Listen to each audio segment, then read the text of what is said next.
resposta do Flávio, a mesma que ele deu quando falou que mandou emenda para um lugar que roubaram emenda. Eu não tenho como ver isso aí, eu não tinha como saber. Flávio, vamos lá. Agora é aquele tipo de notícia que você vai... que eu vou machucar o seu coração, tá? Por quê? Vamos começar com essa. Lula envia Janja para evento em Roma com tudo pago pelo governo. Evento sobre nutrição deve durar quase toda semana na capital italiana. Olha que legal. A Janja tá por aí, meu irmão. Esbanjando, velho. É isso aí. Ela tá rodando o mundo, ela tá janjando por aí, né? Com teu dinheiro. Certo? É a primeira dama, eu acho que é a primeira dama que mais viaja o mundo. Alguém poderia fazer esse levantamento. Existe alguma outra primeira dama que viaja mais do que a Janja? Tá? Pra vocês terem uma ideia, a Janja viajou nos últimos 2 anos um país por mês. Um país por mês. Você tem noção do que é isso? Ela viajar Imagina que todo mês... Ela viajou mais que o Lula. Ela viajou bem mais que o Lula. Você imagina ela falar o seguinte: esse mês nós vamos pra qual país? Tá, virou um mês, nós vamos pra qual outro país a gente vai agora? É um absurdo, cara. É um absurdo. Aí você tá louco pra reclamar disso, né? Só que tem outro problema. Vamos ver a próxima notícia? Põe a próxima aí pra você ver. Dá uma olhada. Dá uma olhada. Sabe o que é isso aí? Isso é uma comitiva, tá? Dos deputados de direita brasileiros aí, ó. Olha aí, ó. Quem é o Marcelo Van Hatten? No fundo, não sei se dá pra ver. É ele? Não sei ali. Bom, eu tô vendo aqui o Gil Diniz. Parece o... não sei se é o Luiz Felipe de Orlando Bragança ali, não sei. Eu tô vendo o Paulo Bilinski. Dá play aí. Tira a música, né? Quem que tá aí, Ana? Bom, esse calvo aqui é o Bananinha. Não, eu sei, mas é... o que eu tô vendo aí, sei que eu tô reconhecendo. O Paulo Bilinski, o Gil Diniz... Eu não sei se é o Marcelo Van Hatten aí, não me parece, não sei. Esse é o... Esse é o Bilinski. E o Bilinski. Ah, o Hélio Negão ali. O Hélio Negão aqui. O Hélio Negão dá pra ver. Cadê o delegado Caveira, meu? Cadê o delegado? Sem delegado Caveira não tem like, né? E aí, basicamente, o que eles foram fazer? Visitar o Bananinha nos Estados Unidos. E aí vem a pergunta. Trabalha na Câmara? Não. A pergunta é, quem é que vai pagar? Quem você acha que pagou a passagem e a estadia de todos esses caras e é capaz, né, de ter ido assessor? Então, vamos lá. Que moral esses caras vão ter pra falar da Janja indo pra Roma ver evento de nutrição, se eles vão pegar o dinheiro da Câmara pra pagar a passagem de avião pra ir ver o Eduardo Bolsonaro nos Estados Unidos? Que moral que esses caras têm? Hã? Eu nunca fiz uma viagem internacional com dinheiro público. Nunca. Todas as viagens que eu fiz eu tirei do meu dinheiro. Todas. Todas as viagens internacionais que eu fiz eu tirei do meu dinheiro. Todas. Eu diria que... Eu acho que eu não fiz nenhuma viagem pela... Deixa eu ver se a Lesp... Pela Lesp eu fiz alguma... Cara, acho que eu nunca fiz nenhuma viagem pela Lesp. 0. Total de 0 viagens pela Lesp.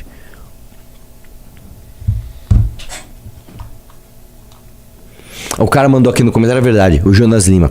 Se o Flávio Bolsonaro pediu o reembolso da viagem pra vir visitar o Vorcaro em São Paulo, você acha que esses caras não vão pedir reembolso da viagem? Aliás, eu vou te dizer mais. Eu acho que neste caso não precisa nem pedir reembolso, viu? Eu acho que eles podem ir direto comprar passagem pela cota da Câmara. O cara vai lá e compra pela cota da Câmara direto. Né? É ano eleitoral, né, pessoal? Todo mundo precisa de uma foto ali com... Olha lá. Ah, o Gustavo Gayer ali? Parece um Gustavo Gayer ali. Olha lá, ó. Cadê o Marcos Duval? O Marcos Duval, acho que ele é mais Flávio, ele não é mais Eduardo, não. Se ele chegar ali, é capaz de ele tomar um tapa na orelha ainda. Ele devia estar na SWAT. O Mikael. Entrou aqui. Michael Jackson entrou aqui. É isso aí, gente. Lindos. Parabéns. A gente que pagou, tá? Vai lá, próximo. Odebrecht e Vorcaro são sócios na venda de 577 apartamentos em São Paulo. Empresas associadas da Odebrecht são atribuídas a Vorcaro pela justiça. A consultora diz tentar iniciar contratos e nega relação com o banqueiro. Isso é uma coisa bem comum no Brasil, bem comum. Isso é normal. Você tem um banco que vai garantir uma obra de uma construtora. Isso é normal, tá? E aí, por exemplo, você que foi comprar teu apartamento. Geralmente funciona assim. Você vai comprar o teu apartamento, você começa a negociação com a construtora. Então, ó, quero comprar um apartamento, sei lá, custa R$1 milhão. Tá, tudo bem. Então, durante a fase de obra, eu vou pagar 200 mil em, sei lá, em X vezes. Isso é construtora. Aí, beleza, entrega o apartamento. Ele vai te entregar as chaves. Ó, o apartamento tá pronto. Toma aqui teu apartamento. Como é que você vai pagar os outros 800, né? Sem contar os juros. Aí você vai num banco e faz um financiamento para pagar aquilo ali. Só que você não vai no banco bater na porta e falar, ô banco, tudo bem, quero... Não. A construtora, geralmente, ela já tem um banco associado. Falou, ó, aqui nós conseguimos uma condição para esse financiamento com o Banco Itaú, com o Banco Bradesco, e você vai pagar dessa forma. Tá bom, aí você vai lá e paga o banco garante que a construtora recebe o dinheiro, paga a construtora e vai te cobrando os juros, né? O fato é o seguinte, cara, a gente sabe que o Odebrecht é uma empresa que basicamente roubou muito dinheiro do Brasil, né, através de relação com o governo. A gente sabe também que o Vorcaro, né, é dono de um banco que também roubou um monte de dinheiro aqui no Brasil. Não me surpreende nada, assim, absolutamente nada. Eles que têm muita influência com os reis, com a corte, irem lá e falar, mano, vamos fazer mais uns esquemas aqui? Então pode ser que tenha esquema, pode ser que não. Mesmo porque tá dizendo nem que é o Banco Master, né? Mas é direto o Vorcaro, né? Desce aí um pouquinho. Empreendimentos imobiliários de São Paulo. 6 empreendimentos em São Paulo, em 2 dos maiores escândalos recentes de corrupção do país. Eles são sociedades entre Novo Honor, novo que a Odebrecht escolheu para limpar sua imagem, depois de ser pivô da Lava Jato, e fundos atribuídos a Daniel Vorcaro. Ah não, então é fundo mesmo do banco dele, desce aí. O desempreendimento ficou pronto há menos de um mês, com 20 apartamentos de luxo. Os 3 estão em fase de comercialização, 555 apartamentos e 70 unidades não residenciais. Mas mais 2 já foram anunciados, mas não foram lançados. Todos impactados por bloqueios judiciais. Isso é foda também. Você que comprou, mano, e teve bloqueio judicial, cara, se a gente ficar preso lá e você não tem nem a obra nem teu dinheiro. Os empreendimentos pertencem a 5 procuradores. Pelo lado do Odebrecht tem como sócio Orion Empreendimentos. Tá, beleza, lá do Vorcaro, sociedades anônimas e únicos sócios, 2 fundos de investimentos atribuídos ao banqueiro pelo liquidante Banco Master. Desce aí um pouquinho.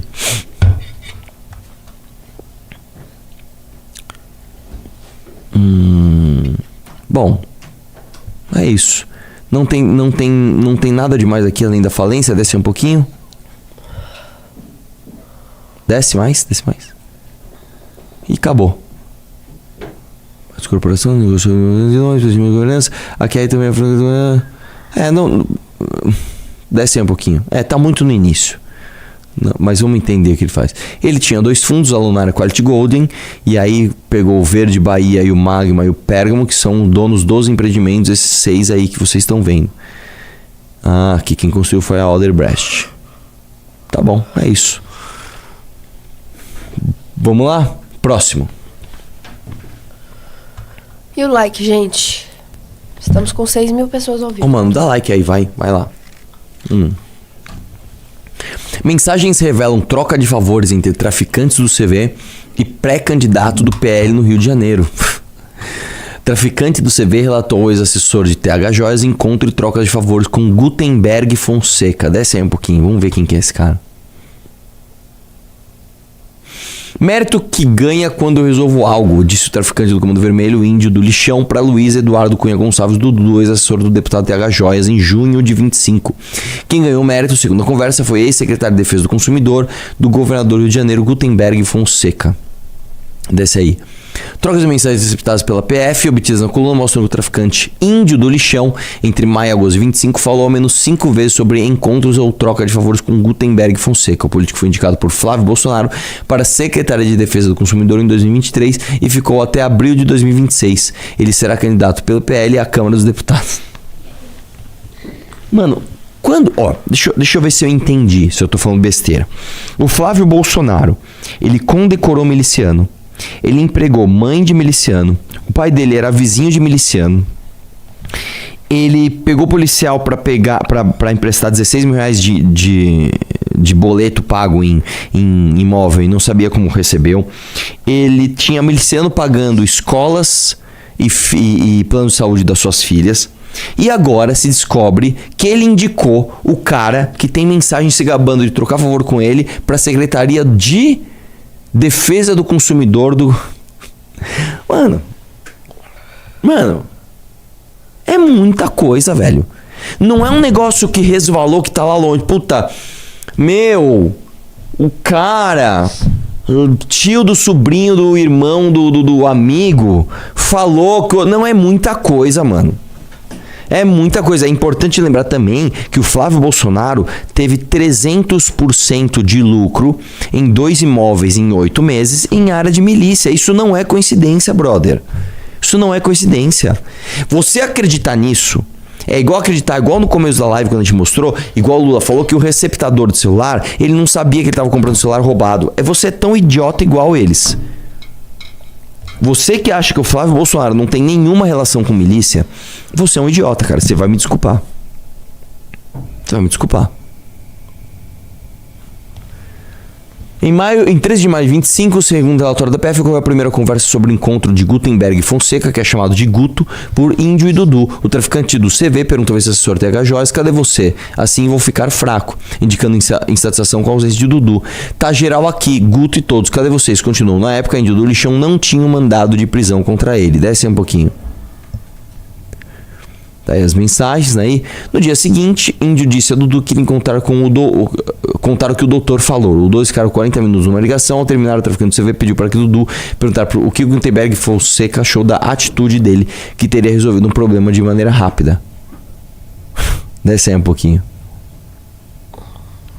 O ex-secretário negou a coluna qualquer encontro com o Índio do Lixão. É lógico, né? Em julho de 25, no mês seguinte ao encontro, o Índio do Lixão encaminhou a Dudu um vídeo do Instagram de Gutenberg Fonseca que mostra uma reunião da Secretaria de Defesa do Consumidor, Procon e Enel. Junto com o conteúdo, o traficante escreveu: mérito que ganha quando eu resolvo algo. Aí reunião Enel, Procon e Sedcom. O assessor TH Joias então responde: mandei pro Menezes, falei que era legal ter levado você, ele ainda não respondeu. Desce aí. Desce aí. Menezes, segundo a Polícia Federal, José Marcos Menezes, servidor da Prefeitura do Rio entre 20 e 21. Ele também foi do Procon estadual entre 10 e 20. A autarquia é subordinada à Secretaria de Defesa do Consumidor, que era chefiada por Gutenberg Fonseca. O servidor é citado em diversas mensagens entre Dudu e Índio do Chão.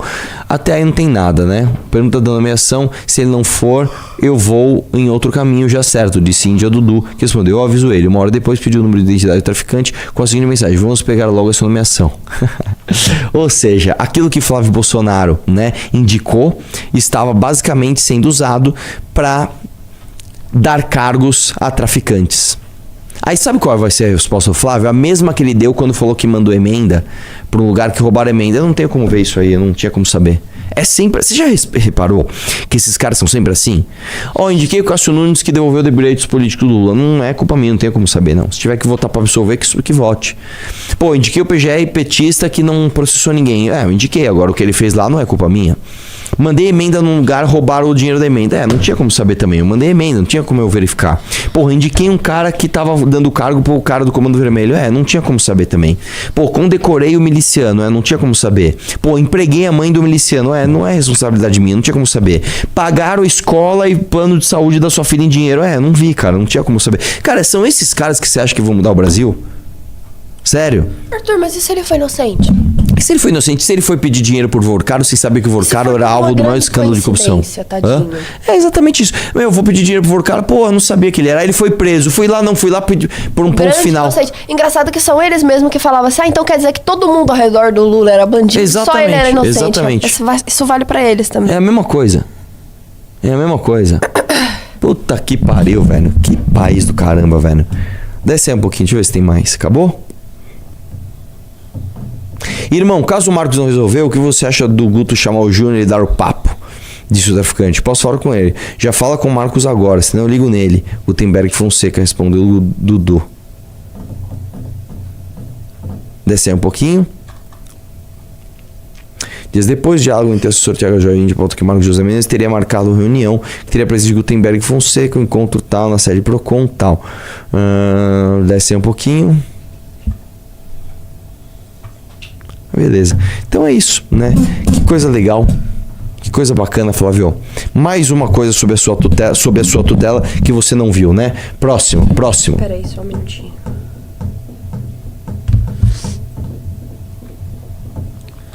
Like na live. Após mentira sobre Vorcaro, Flávio é o nome mais rejeitado da disputa eleitoral de pesquisa. Eu vou falar um negócio pra você, antes de ler a matéria. Rejeição não necessariamente é uma coisa negativa, tá? Os dois candidatos que foram pro segundo turno em 2018, em 2022 e agora em 2026 vão ser, provavelmente, os candidatos mais rejeitados. Ninguém chega lá sem rejeição. Ninguém. O Renan não chega lá sem rejeição, o Flávio não chega sem rejeição, o Lula não chega sem rejeição, o Haddad não chega sem rejeição, Jair Bolsonaro não chega. Você ter rejeição ao longo do seu trajeto não significa necessariamente sua derrota. Significa que você tem pessoas que te conhecem e têm opiniões sobre você. Tá? O fato é o seguinte: quando você tem a rejeição sem o apoio, algo está errado. E isso está acontecendo na campanha do Flávio. O Flávio tem apoio? Tem. Tem apoio dos mais radicais. Agora, ele tem apoio da galera normal? Não tem. O máximo que ele tem é tipo, puta merda, se for o Lula e o Flávio, vai no Flávio mesmo. E isso não é suficiente, tá? Pra você vencer rejeição. Você tem que ter o apoiador, falando, eu conheço esse cara é bom, eu vou te defender das coisas que estão falando de você. O Flávio não tá tendo isso não, cara, ele tá tendo só dos fanáticos. Vamos lá? Desce aí um pouquinho. A nova rodada do BTG, Nexus ouviu 2.000 eleitores e tem rejeição pra caramba. Vamos lá, nova rodada da pesquisa, tal, beleza. Em março, o Lula era o candidato mais rejeitado da disputa eleitoral, com 49% de entrevistados dizendo que não votariam no petista de jeito nenhum. Naquele mês, Flávio tinha 48%. Agora, o filho de Bolsonaro ultrapassou o Lula, sendo citado por 50% dos eleitores. Segundo o levantamento, não votaram, e o petista segue rejeição alta, mas desceu para 47%. Olha, cara, ninguém é melhor pro PT. Nenhum candidato é melhor PT do que Flávio Bolsonaro. Puta merda, velho. Próximo.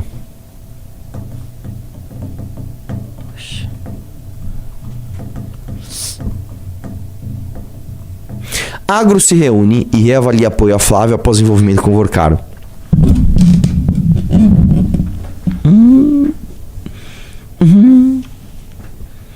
Eu vou falar uma coisa pra você, tá? O agro, ele é ideologicamente alinhado com Jair Bolsonaro, mas ele é pragmaticamente aliado com o governo que está lá no poder. E vou dizer mais: os governos petistas foram muito bons para o agro. O agro nunca cresceu tanto quanto na era petista, não por causa do PT, né? Porque primeiro você teve o boom das commodities. Então, de repente, o Lula ganha a eleição em 2002, em 2003 a China tá crescendo pra caramba e começa a comprar coisa pra caramba, e a Índia a mesma coisa, e o Brasil começa a exportar coisa pra caramba, e o agro fica gigantesco, inclusive se aproveitando, né, do excelente trabalho da Embrapa. Legal. Daí o que acontece? Crise, dólar alto pra caramba. Os caras que exportam, o que acontece com eles? Ficam riquíssimos. Aí chega o Bolsonaro, alinhado com eles, parará, beleza, legal, dólar alto também, os caras ganham dinheiro pra caramba, ideologicamente alinhados com o Bolsonaro perde a eleição, fala que vai dar golpe, não dá porra nenhuma, os caras só se ferram. Governo Lula agora, o agro é o único setor que cresce, os caras estão assim, eu vou te falar como é que tá o agro. Irmão, eu tô bem, eu sou o único setor brasileiro que tá bem. Sou mais de direita, gosto mais dos valores de direita, mas também... Aí o Flávio Bolsonaro dá uma dessa. Você acha que os caras vão meter a cara pra defender o Flávio? Não, tamo aqui com o Flávio até o fim. Sendo que, número 1, o Lula está ganhando popularidade, não está perdendo, está perdendo rejeição, é o atual governo, tem mais chance de ser o próximo governo, e o Flávio só se queimando. Você acha que o agro vai fazer o que fizeram com o Bolsonaro e erraram? Tamo com mito até o fim, põe caminhão e põe trator. Se o Jair, que era o pai da marca, que era o carismático, perdeu essa galera, você acha que o Flávio Bolsonaro vai aglutinar? Você acha que o Flávio Bolsonaro é o cara que vai trazer a galera? Não, tamo junto com você, Flavião. Eu duvido muito, cara. Eu duvido muito. Só que aí tem um outro elemento nessa questão. Tem um cara chamado Renan Santos, amigo, que tá falando tudo aquilo que nenhum outro candidato teve coragem de falar. muitas vezes apontando o dedo para esses empresários, falando: meu irmão, vocês erraram, tá? Vocês erraram em olhar o Brasil da semana que vem e não olhar o Brasil das próximas décadas. É verdade. Desce aí, vamos ver? A CNA, principal entidade representativa do agronegócio brasileiro, convocou para a próxima quarta-feira uma reunião com todos os presidentes de federações de agricultura de estados para debater eleições desse ano. A reunião já estava prevista antes mesmo do envolvimento do senador Flávio Bolsonaro no caso Master, mas o assunto reforçou a necessidade de um debate entre as lideranças do agro, por ele ser até então o candidato que tinha mais apoio do setor. Segundo uma influente fonte do agronegócio, a percepção hoje no setor é de que a confiança no candidato foi quebrada e o processo de recuperação de sua credibilidade será difícil. Outra fonte rematou que nos bastidores já se falava que poderiam surgir denúncias contra Flávio, dado seu histórico de envolvimento em denúncias de corrupção, mas que ainda assim o setor apostou nele como o nome mais forte contra o Lula. Desce aí um pouquinho. Sobe lá. Diante disso, a reunião tratará do cenário eleitoral. Tá, desce aí. A especial curiosidade sobre se um nome alternativo a Flávio poderia surgir. Embora Ronaldo Caiado, PSDB, seja uma liderança histórica do setor, a percepção é de que ele não conseguirá emplacar sua candidatura com a força que os primeiros sinais são de que Romeu Zema e Renan Santos estarão herdando os votos de Flávio após a crise na campanha. O setor, porém, avalia que Zema é um bom nome, mas não se viabiliza pelos problemas que declarações suas causaram no Nordeste, que Renan seria uma aventura nas eleições desse ano. Uma possibilidade defendida é uma chapa que una a ex-ministra da Agricultura, Tereza Cristina, e a primeira-dama, Michele Bolsonaro. Então, eu vou falar um negócio pra você. Olha como o empresariado, a elite brasileira, e a gente tem muito contato com essa gente. E eu vou te falar, é muito difícil, tá? Esses caras têm muito dinheiro, eles acham que eles acertam tudo. Não, às vezes você é só bom numa coisa específica. Às vezes você é muito bom em gerir, por exemplo, uma fazenda que, sei lá, que planta soja, ok? Mas você não sabe ler cenário político. Vocês acham que não é uma aventura você falar de uma chapa entre Tereza Cristina e Michele Bolsonaro e o Renan é uma aventura? Essa é a avaliação de vocês? Vocês estão pegando uma primeira-dama cujo currículo era uma bela vendedora de vinhos lá em Brasília, que conheceu alguns parlamentares interessantes no Congresso Nacional até casar com o mais tonto, né, que é o Jair Bolsonaro. Né, a Tereza Cristina tem uma bela história, mas apoiá-la com rejeição da própria família e da própria base não é uma aventura, enquanto vocês pegaram o cara que derrubou a Dilma, inclusive que agitou vocês naquela época para isso, que sobreviveu a todas as crises que nós tivemos, que criou um partido, que está subindo nas pesquisas mais do que qualquer outro candidato. Esse é uma vida. Você entende como é muito difícil lidar com a elite brasileira? Você entende como é muito difícil? É foda, irmão. É foda, é foda, é foda, né? Se gostou do vídeo, não se esqueça de curtir e se inscrever no canal. Até o próximo vídeo.